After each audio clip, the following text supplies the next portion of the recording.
સૌથી પહેલાં તો આપ સૌ પત્રકાર મિત્રોનો આભાર કે શોર્ટ નોટિસમાં આપ અત્યારે પ્રેસ કોન્ફરન્સમાં હાજર થઈ ગયા. એ સિવાય પણ અગાઉ જે પ્રેસ કોન્ફરન્સ લીધી હતી આપણે ફી વધારાના મુદ્દે, એનું આપણા તરફથી સારો એવો પ્રતિભાવ મળ્યો, જેના કારણે સરકારશ્રીને બી અમારી વાત એમના સુધી પહોંચી છે. અને એ લોકોએ MBBSની જે બી કોલેજોમાં ને એમાં ફી વધારો કર્યો હતો, એમાં ફી ઘટાડો તો નથી કર્યો, પણ એમાં ડિસ્કાઉન્ટ કરી આપ્યું છે. ડિસ્કાઉન્ટ શબ્દ એટલા માટે વાપરીશ કે આ સરકારના ખરેખર કાનમાં કંઈક જતું નથી, બરાબર છે. આ વખતે જે વાલીઓ છે, વિદ્યાર્થીઓની સાથે વાલીઓ પણ ત્રાહિમામ પોકારી ગયા છે ફી વધારાના મુદ્દા ઉપર. આજે MBBSની કે ડૉક્ટર બનવું હોય, મેડિકલની ફી વધારો કર્યો, કાલે બીજા શિક્ષણમાં બી એ ફી વધારો કરી શકે છે.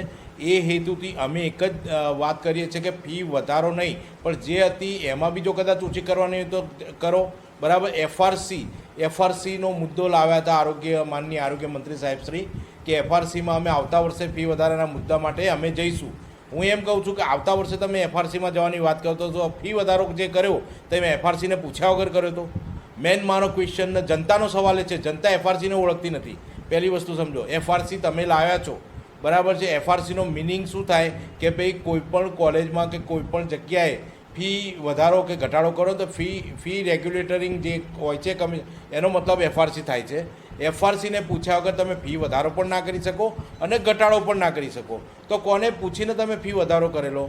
આ આખા મુદ્દામાં અત્યાર સુધી આરોગ્ય મંત્રી સાહેબના અલગ અલગ નિવેદન આવેલા છે, કે ગવર્મેન્ટના અલગ અલગ નિવેદન આવેલા છે, પણ FRCના કોઈપણ અધિકારી કે FRCમાંથી કોઈપણ એક પણ મુદ્દો એવો આવ્યો નથી કે ફી વધારા પાછળનું તથ્ય શું છે.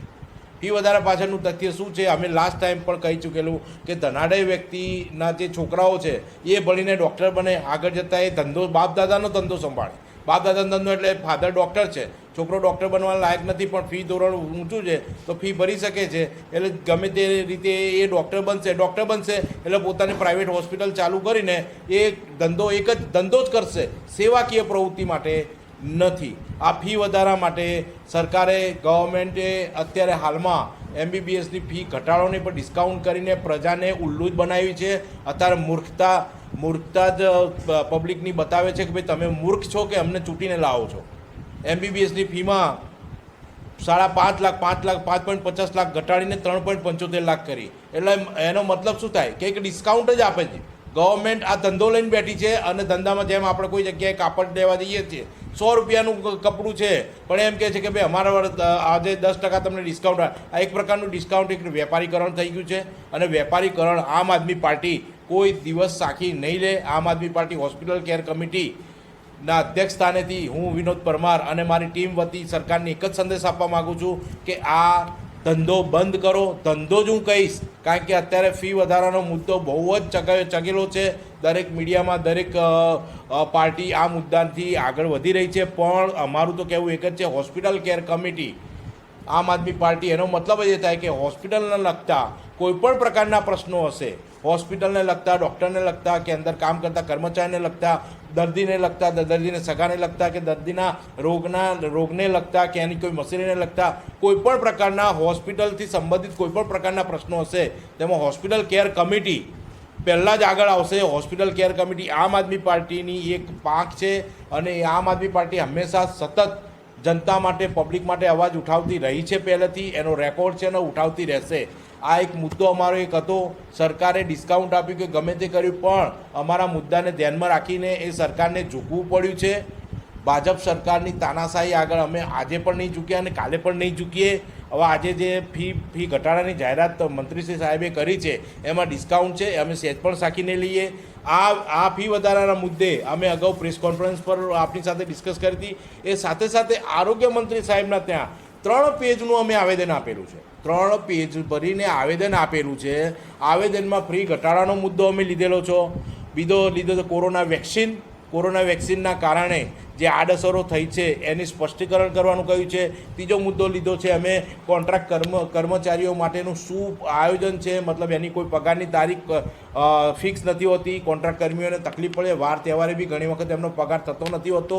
એ મુદ્દે અમે આગળ વધ્યા છીએ. અને સૌથી અગત્યનો મુદ્દો એ હતો કે ભાઈ સરકારી જે યોજનાઓ ચાલતી હોય છે યોજનાઓમાં અલગ અલગ માપધોરણ નાખેલા છે દરેક જગ્યાએ. જેમ કે સરકારી હોસ્પિટલ, જેમ કોર્પોરેશન સંચાલિત હોસ્પિટલ હોય છે, કોર્પોરેશન સંચાલિત હોસ્પિટલમાં આવી સુવિધાઓ ઘણી જોવા મળે છે. અમારા કાર્યકરો અને અમારા હોદ્દેદારો અને ઇવન હું પણ ત્યાં જઉં છું. ઘણી જગ્યાએ એલજી હોસ્પિટલ છે કે વીએસ હોસ્પિટલ છે કે આ શું કહેવાય શારદાબેન હોસ્પિટલ છે, ત્યાં એમઆરઆઈ મશીન પણ નહોતું, તો અમારા આવેદન પછીથી એમઆરઆઈ મશીન ત્યાં લાવવામાં આવ્યું છું. અમારા એક કાર્યકર મિત્ર છે એમણે ત્યાં રજૂઆત કરી તો 25 પંખા બાળકોના વોર્ડમાં. ખરી ગરમીમાં પેશન્ટ કે પેશન્ટનો દર્દી પંખા ઘરેથી લાવતો હતો. આ આરોગ્ય વિભાગ ખાલી બણગા જ ફૂંકે છે. ફી વધારો કરીને શું ધંધો ચાલુ કર્યો છે? હોસ્પિટલોમાં જે સરકારી જે આપણા ટેક્સની આધારિત બધું ચાલી રહ્યું છે સેવાકીય પ્રવૃત્તિઓ, એમાં બે પ્રવૃત્તિ અગત્યની છે. એક તો એસસી એસટીમાં પેશન્ટ એડમિટ છે તો એસસીમાં છે કે એસટીમાં છે ને અનલિમિટેડ, મતલબ કે જ્યાં સુધી એની દવા સારવાર ચાલે છે તેનો તમામ ખર્ચો એનો માફ હોય છે.